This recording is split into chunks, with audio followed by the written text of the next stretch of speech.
पोहेजी we work with IRS या simple न्यूमॉनिकच्या माध्यमातून तुम्ही संपूर्ण SDG लक्षात ठेवू शकता.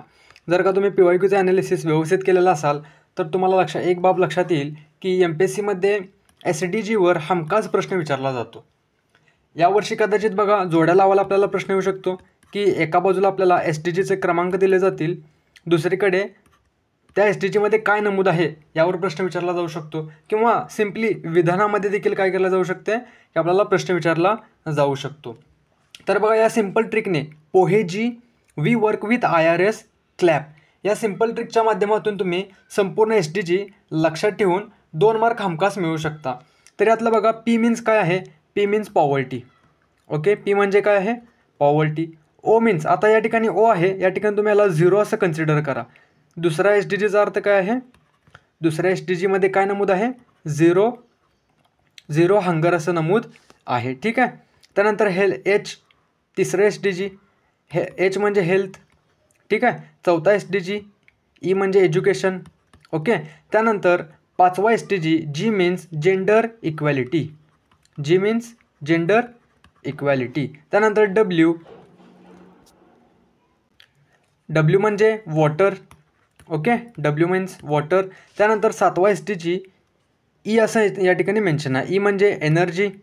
Okay, E means energy. त्यानंतर 8वा SDG वर्क. ठीक आहे, या ठिकाणी तुम्हाला वर्कच्या ऐवजी जॉब असं देखील दिलं जाऊ शकते. ॲक्च्युली हा SDG कसा नमूद आहे बघा, good work and economic growth असं मेन्शन आहे. ठीक आहे, या ठिकाणी good job and economic growth असं मेन्शन आहे. ठीक आहे, या ठिकाणी जॉबच्या ऐवजी आपण काय केले, वर्क असं मेन्शन केलेलं आहे. ओके, विथला काही अर्थ नाही आहे. ठीक आहे, म्हणूनच आपण हे स्मॉल लेटरमध्ये लिहिलेलं आहे. त्यानंतर I हा 9वा SDG येतो बघा. तर का तुम्ही इथून मोजत आलात 1 2 3 असा क्रमांक देत या. I means innovation. ठीक आहे. R means reduced inequality. S म्हणजे सस्टेनेबल सिटीज. ओके.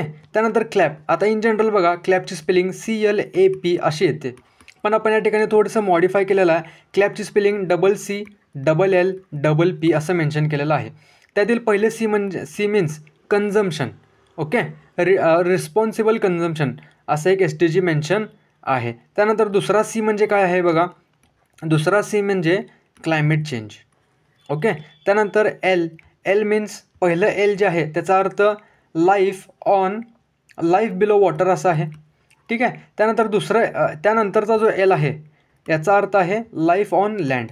आता तुम्हाला कन्फ्युजन होऊ शकते, हे कन्फ्युजन कसं दूर करायचं हे देखील आपण पाहणार आहे. ओके, यातला पहिला Cचा अर्थ काय, दुसऱ्या Cचा अर्थ काय. ठीक आहे, या ठिकाणचा पहिल्या Pचा अर्थ काय, दुसऱ्या Pचा अर्थ काय, असं तुम्हाला कन्फ्युजन होऊ शकते. कन्फ्युजन देखील आपण शेवटी दूर करणार आहे. त्यानंतर P मीन्स पीस. ओके, आणि दुसरं P जे आहे तर त्याचा अर्थ आहे partnership to complete the goal. आता या ठिकाणी बघा, या ठिकाणी तुम्हाला या ईमध्ये, ओके एक सेकंड वेट करा फक्त. ओके, या ईमध्ये जे की 4 नंबरला मेन्शन आहे, आणि या ईमध्ये कन्फ्युजन असू शकते की कोणत्या ईचा काय अर्थ आम्ही समजावा.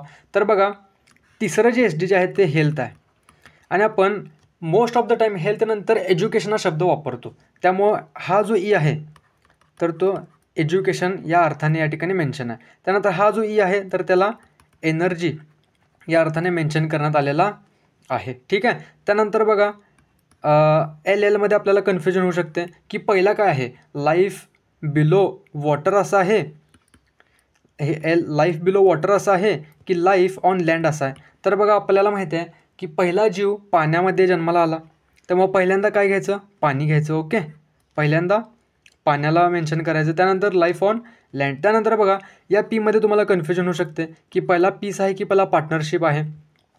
तर बघा आपण सर्व प्लॅन ठरवतो आणि शेवटी आपण विचारतो बघा की या ठिकाणी कोण या प्लॅनमध्ये म्हणजे या प्लॅन कोणाकोणाला सहमत आहे, कोण पार्टनरशिप करायला तयार आहे. म्हणजेच SDG मेन्शन करत असताना देखील बघा सदस्य राष्ट्रांनी काय केले, सर्व SDG मांडलेत आणि सर्वात शेवटी पार्टनरशिपसाठी विचारणा केलेली आहे.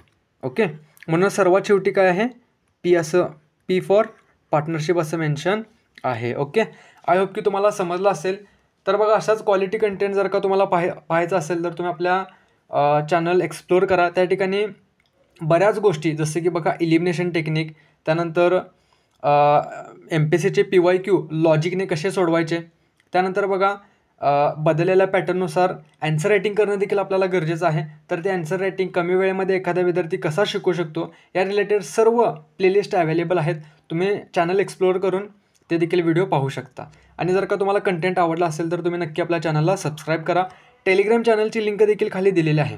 टेलिग्राम चॅनल देखील जॉईन करायला विसरू नका. थँक्यू.